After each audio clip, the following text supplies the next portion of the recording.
Bugun men juda muhim masalani tushuntiraman. Bepul yo'l kira, ya'ni ayrim toifadagi fuqarolar uchun jamoat transportida bepul yurish tartibi bekor qilinadimi yoki yo'qmi? Nima uchun bu mavzu yana ko'tarildi? Qanday reforma tayyorlanmoqda va bu oddiy odamlarning cho'ntagiga qanday ta'sir qilishi mumkin? Bu ma'lumot faqat nafaqadagi odamlar yoki imtiyoz oluvchilarga emas, har kuni avtobus, metro, tramvay yoki yo'nalishli transportdan foydalanadigan hamma uchun muhim. Chunki transportdagi har qanday o'zgarish oxir-oqibat yo'l haqi, budjet pullari, imtiyozlar, subsidiyalar va xizmat sifatiga borib taqaladi. Shuning uchun videoni oxirigacha ko'ring. Men masalani oddiy tilda, lekin huquqiy va iqtisodiy tomondan aniq qilib tushuntiraman. Hozirning o'zida kanalga obuna bo'ling, videoga like bosing. Chunki bunday mavzularda xabardor bo'lmagan odam ko'pincha eng ko'p zarar ko'radi. Avvalo, bepul yo'l kira bekor qilinadimi degan savolni to'g'ri tushunib olish kerak. Ko'pchilik bu gapni eshitishi bilan, demak, endi hamma pul to'laydi. Pensionerlar ham to'laydimi? Nogironligi bor odamlar imtiyozdan ayriladimi deb xavotirga tushadi. Lekin transport islohotlarida odatda masala bunday keskin qo'yilmaydi. Asosiy muammo shundaki, bepul yurish huquqi bor odam transportdan foydalanganda, aslida bu xizmat baribir kimningdir hisobidan qoplanishi kerak. Avtobus yo'qlik sarflaydi. Haydovchiga ish haqi to'lanadi, ehtiyot qismlar olinadi, yo'nalish nazorat qilinadi. Bekatlar saqlanadi. Demak, yo'lovchi kassaga pul bermasa ham uning o'rniga yoki davlat budjeti to'laydi, yoki transport korxonasi zarar ko'radi, yoki bu zarar boshqa yo'lovchilarning chiptasi hisobiga yopiladi. Oldin ko'p joylarda tizim ancha sodda ko'rinishda ishlagan. Ayrim toifadagi fuqarolar hujjatini ko'rsatadi, transportga chiqadi va bepul yuradi. Masalan, urush qatnashchilari, ayrim nogironligi bo'lgan shaxslar, ba'zi ijtimoiy himoyaga muhtoj guruhlar, xizmat vazifasi bilan bog'liq ayrim xodimlar yoki qonunchilikda belgilangan boshqa toifalar. Haydovchi yoki konduktor hujjatga qaraydi, odamni o'tkazadi. Lekin bu jarayonda eng katta savol tug'iladi. Aynan nechta odam bepul yurgani, qaysi yo'nalishda ko'proq imtiyoz ishlatilgani, qaysi korxonaga qancha kompensatsiya berilishi kerakligi aniq hisoblanadimi? Agar hisob aniq bo'lmasa, ikki tomon ham norozi bo'ladi. Fuqaro mening huquqim bor, nega haydovchi meni tushirmoqchi bo'lyapti deydi. Transport korxonasi esa biz yuzlab odamni bepul tashyapmiz, lekin xarajatimizni to'liq qoplashmayapti deydi. Davlat esa budjetdan qancha pul ajratayotganini biladi, lekin bu pul haqiqatda nechta safarni qoplaganini, xizmat sifati yaxshilangan-yaxshilanmaganini ko'rishda qiynaladi. Mana reformaning ildizi shu yerda. Hozirgi muhokamalarda asosiy yo'nalish shuki, imtiyozni butunlay yo'q qilish emas, balki uni manzilli, hisobli va raqamli tizimga o'tkazish. Ya'ni bepul yurish degan umumiy imtiyoz o'rniga aniq shaxsga bog'langan karta, elektron chipta, kompensatsiya yoki oylik limit shaklidagi mexanizm paydo bo'lishi mumkin. Bu nimani anglatadi? Masalan, fuqaro avvalgidek imtiyozli toifada qoladi. Lekin transportga chiqqanda shunchaki og'zaki aytmaydi yoki qog'oz hujjat ko'rsatmaydi. Balki maxsus transport kartasini validatorga tekkizadi. Tizim bitta safarini qayd qiladi. Keyin davlat yoki tegishli idora transport operatoriga shu safar uchun pul o'tkazadi. Bu yondashuvning maqsadi shaffoflik. Agar bir oyda 100 mingta imtiyozli safar amalga oshirilgan bo'lsa, ular qayerda, qaysi yo'nalishda, qaysi vaqtda bo'lgani ko'rinadi. Masalan, 10 yo'nalishda imtiyozli yo'lovchilar juda ko'p bo'lsa, demak u yerda ijtimoiy talab katta. 5 yo'nalishda esa deyarli ishlatilmasa, ehtimol yo'nalish noto'g'ri tashkil qilingan yoki odamlar boshqa transportdan foydalanadi. Bu ma'lumotlar transport rejalashtirishda juda muhim. Lekin odamlarni xavotirga solayotgan jihat ham bor. Agar imtiyoz raqamli tizimga o'tsa, kimdir ro'yxatdan o'ta olmay qolishi, kartani ola olmasligi, hujjati bazada chiqmasligi, limit tugashi yoki texnik xato sababli pul to'lashga majbur bo'lishi mumkin. Men aynan shu nuqtaga e'tibor qarataman.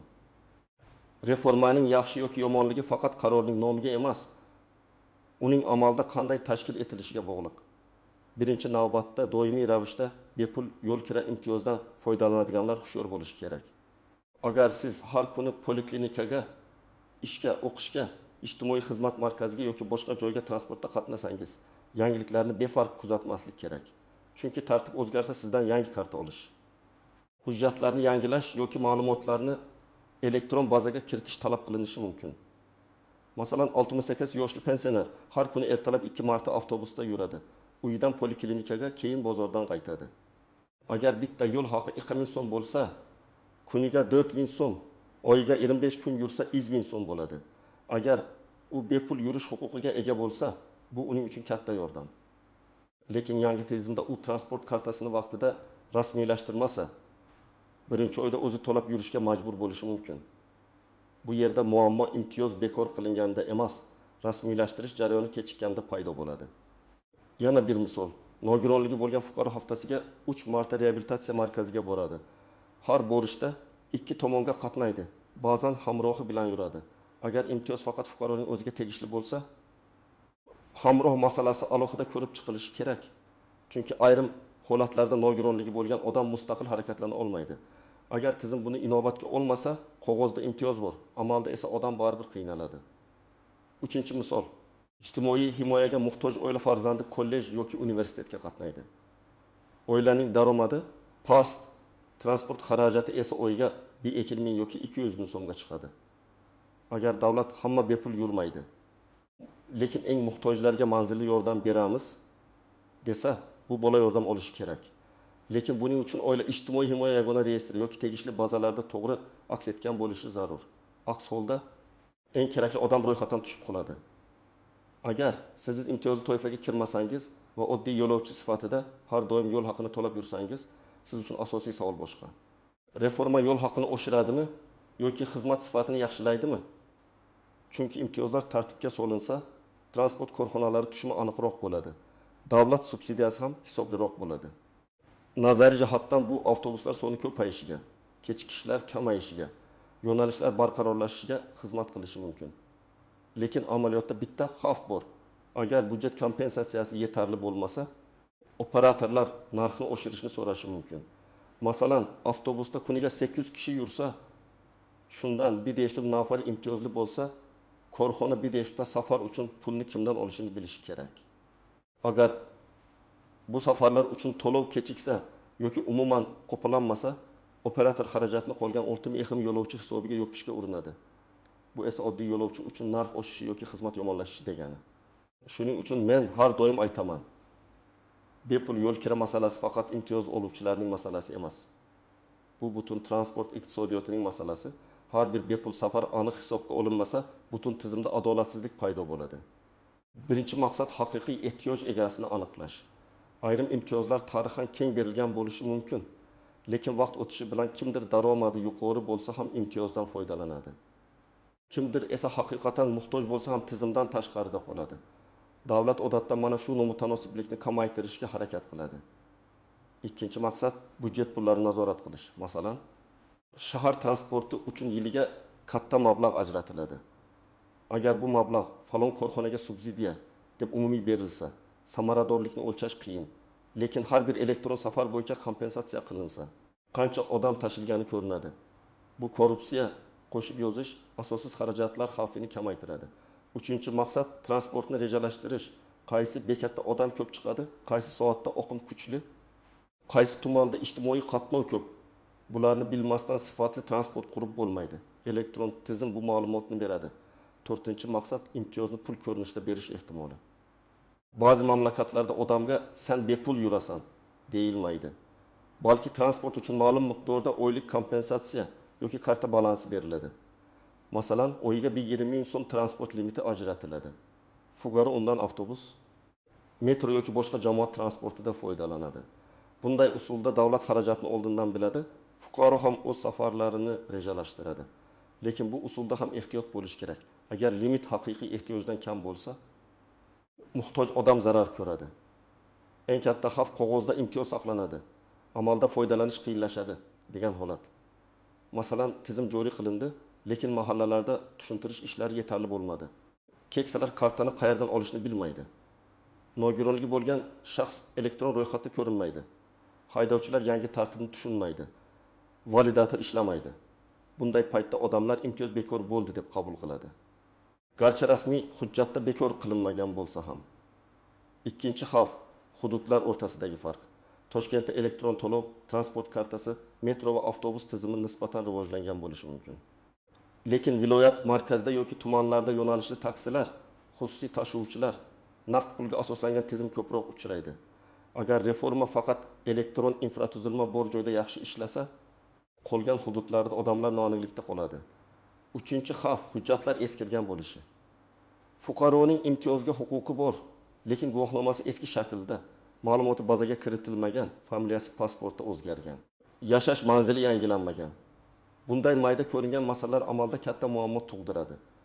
Shuning uchun reforma boshlanishidan oldin ma'lumotlar bazasini tozalash, yangilash va odamga oson xizmat ko'rsatish shart. 4-xavf limit masalasi. Agar bepul yurish o'rniga oyiga falon marta bepul safar deyilsa, savol tug'iladi. Bu limit kimga yetadi, kimga yetmaydi? Masalan, bir pensioner oyiga 10 marta transportga chiqadi. Unga garta safar ham yetadi. Boshqa bir fuqaro esa har kuni davolanishga boradi. Oyiga 6 yoki dakonta safar qiladi. Bir xil limit adolatli bo'lmasligi mumkin. Shuning uchun ehtiyojga qarab tabaqalashtirish kerak. 5-xavf hamrohlar masalasi. Ayrim odamlar transportdan yolg'iz foydalana olmaydi. Ko'zi ojiz shaxs harakatlanishda og'ir cheklovi bor fuqaro yoki doimiy parvarishga muhtoj inson uchun hamroh ham zarur. Agar karta faqat bitta odamni o'tkazsa, hamroh doim pul to'laydi. Bu esa imtiyozning mazmunini kamaytiradi. Qonunchilikda bunday holatlar alohida yozilishi kerak. Amaliyotda eng ko'p nizo haydovchi bilan yo'lovchi o'rtasida chiqadi. Yo'lovchi imtiyoz hujjatini ko'rsatadi. Haydovchi esa menga buning puli qoplanmaydi yoki bu yo'nalishda o'tmaydi deyishi mumkin. Yangi tizimning foydasi shundaki, agar karta ishlasa, bahs kamayadi, validatori tasdiqladi. Safar qayd qilindi, tamom. Lekin agar karta ishlamasa, nizo yanada kuchayishi mumkin. Masalan, fuqaro avtobusga chiqdi. Kartani tekkizdi, tizim rad etildi dedi.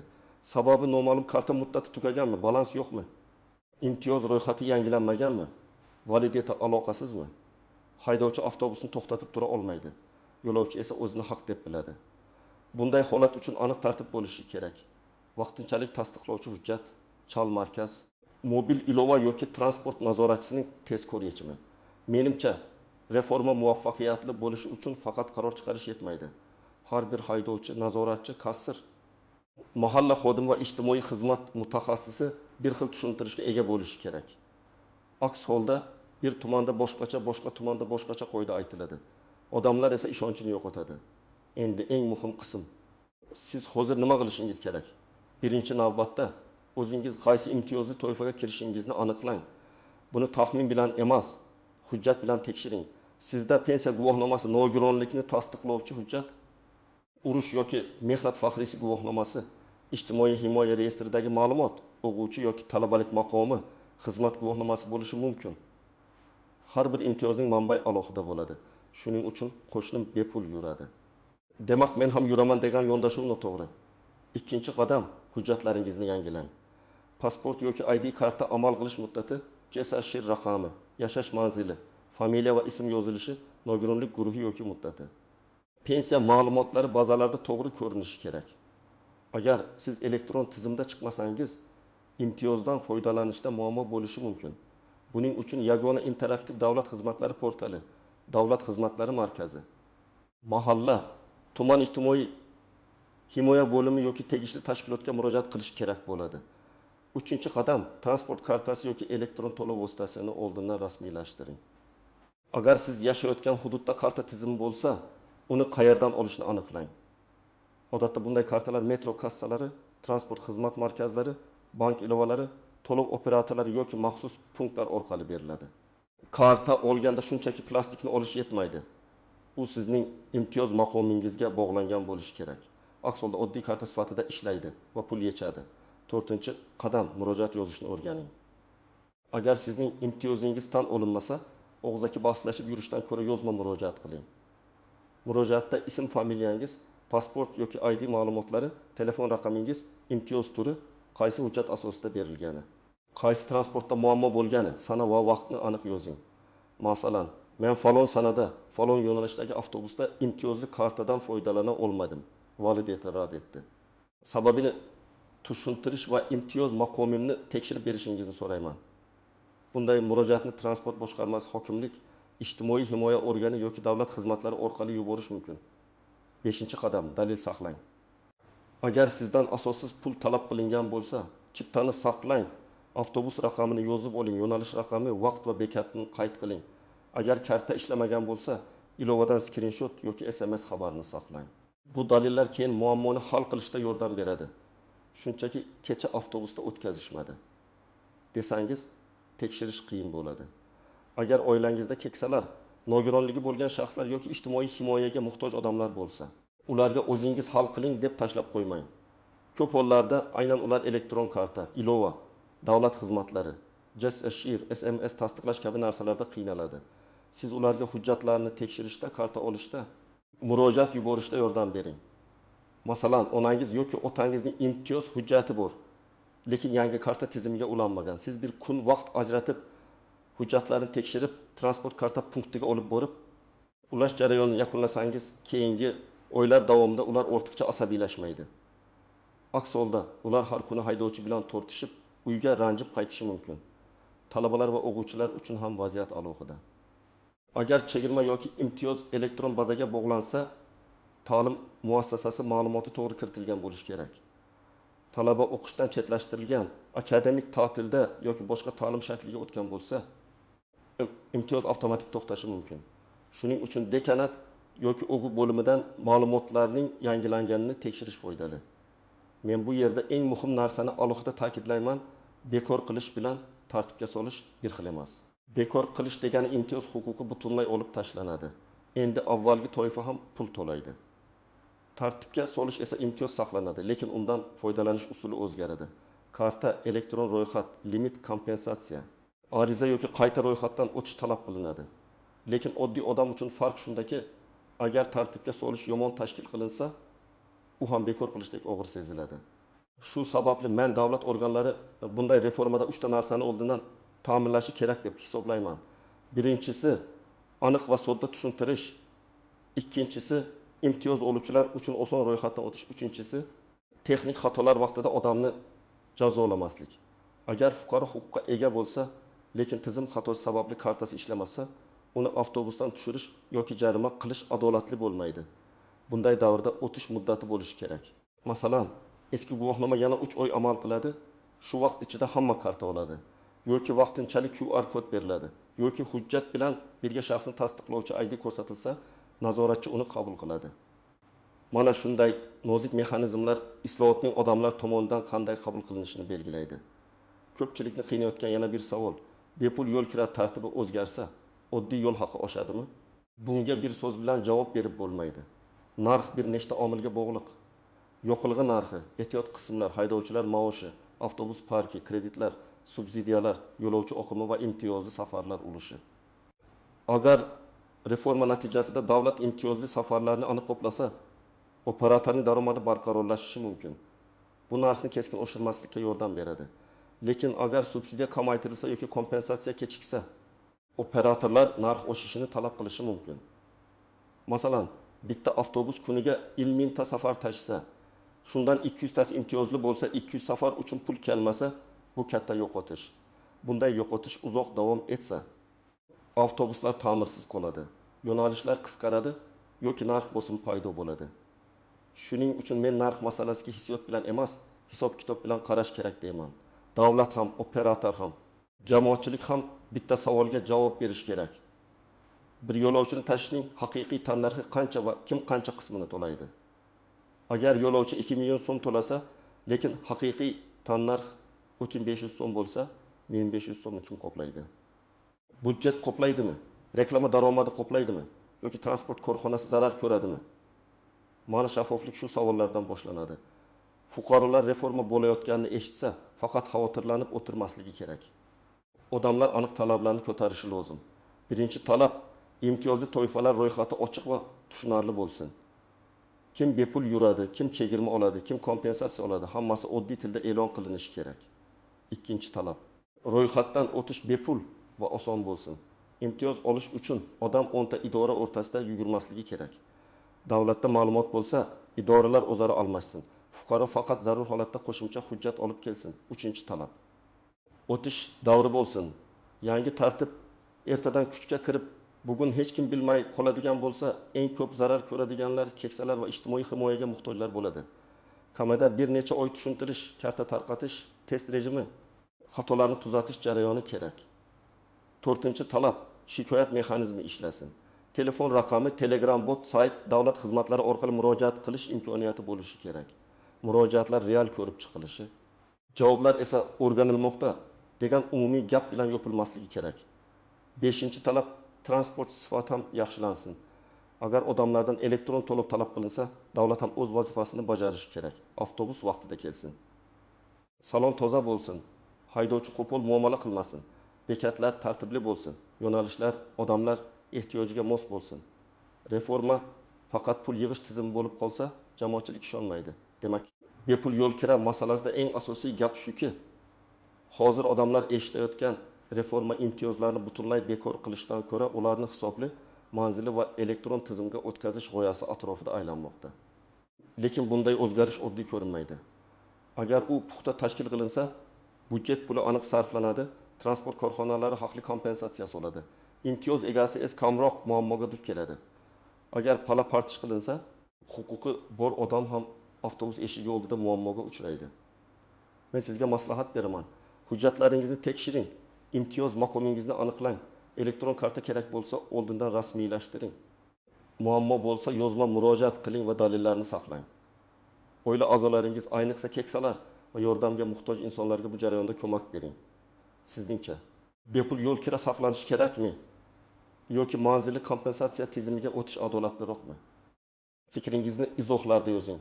Videoga like bosing, kanalga obuna bo'ling. Chunki men bunday muhim islohotlarni oddiy tilda, hujjatlar va real hayotdagi oqibatlari bilan tushuntirib boraman.